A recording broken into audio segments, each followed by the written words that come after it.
Hello বন্ধুরা, কেমন আছো তোমরা সবাই? আশা করছি তোমরা সবাই অনেক ভালো আছো। রিভিউস ব্লগিং চ্যানেলে তোমাদের সকলকে জানাই স্বাগত। আজ আমি তোমাদেরকে বানিয়ে দেখাবো খুব সহজ উপায়ে সুজির ধোকলা। তো সুজির ধোকলা তৈরি করার জন্য আমি এখানে তোমার নিয়ে নেবো 1 কাপের মতো সুজি। আমি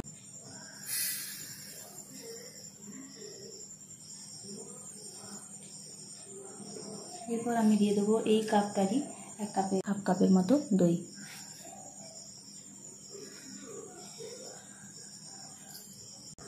দেখো আমি এখানে নিয়ে নিয়েছিলাম 1/2 কাপের মতো দই এবং দইটাকে এখানে দিয়ে নেব। এরপর আমি এখানে দিয়ে নেব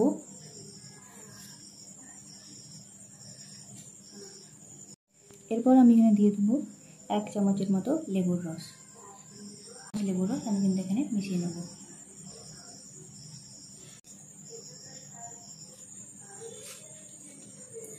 এরপর আমি মিশিয়ে নেব এরকমই ছোট্ট চামচে 1 চামচ বেকিং সোডা।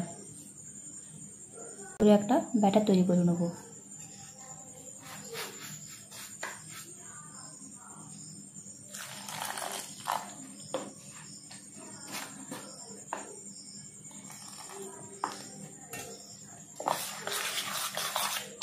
কিন্তু এইভাবে তৈরি হয়ে গেছে। এরপর আমি এটাকে রেখে দেবো 20 মিনিটের জন্য রেস্টে।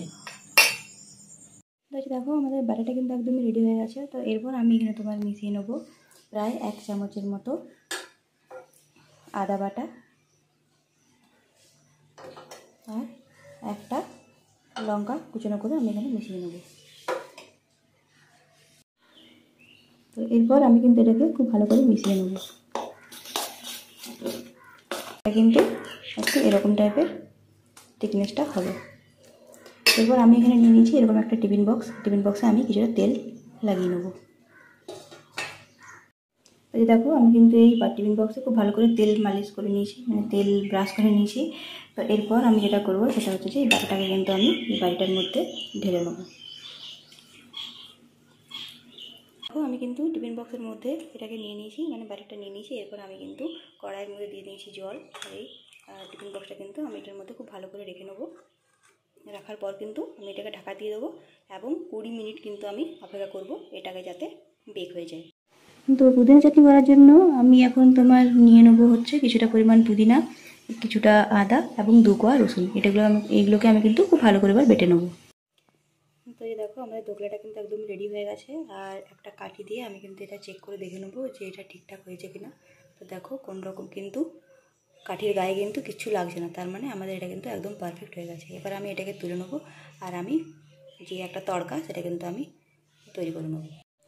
তো দেখো এখন আমি তড়কাটা তৈরি করে নেবো। আর এই তড়কাটা তৈরি করার জন্য আমি তোমার এখানে নিয়ে নিয়েছি কিছুটা পরিমাণ জিরে, কিছুটা পরিমাণ সর্ষে, একটা লঙ্কা কুচি আর কিছু কারি পাতা। তো এগুলোকে সবগুলোকে আমি কিন্তু এবার তেলের মধ্যে একটু একটু করে দিয়ে নেব।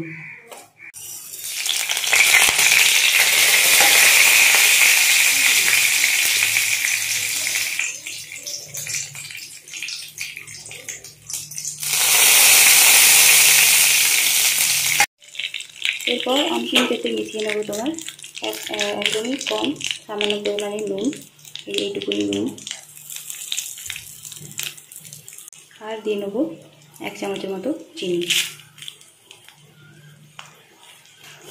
দিয়ে নেবো আমি প্রায় 1 কাপের মতো জল।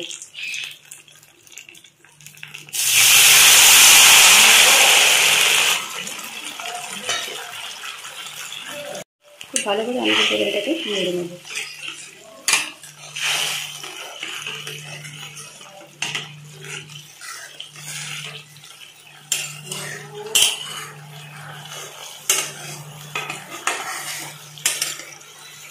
গ্যাসের ফ্লেম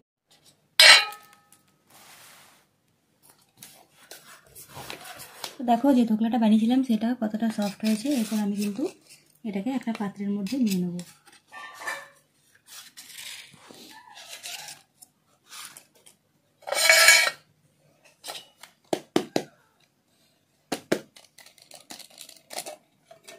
এটা কিন্তু খুব সহজেই উঠে চলে এসেছে। আর এটাকে আমি কিন্তু একদম ছোটো ছোটো করে পিস করে নেব।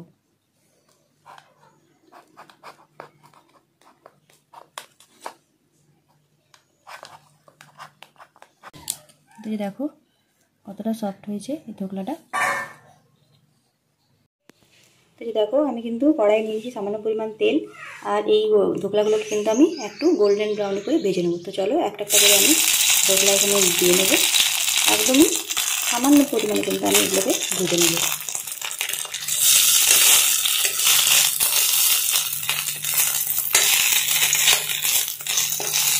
দেখো আমি কিন্তু ওই কড়াইতেই যে তড়কাটা করে রেখেছিলাম, ওই তড়কাটাতে আমি কিন্তু এগুলোকে একটু ভালো করে ডুবিয়ে রাখবো, কিছুক্ষণের জন্য রেখে দেবো 10 মিনিটের জন্য। তারপর 10 মিনিট পর আমি এগুলোকে প্লেটে তুলে নেবো।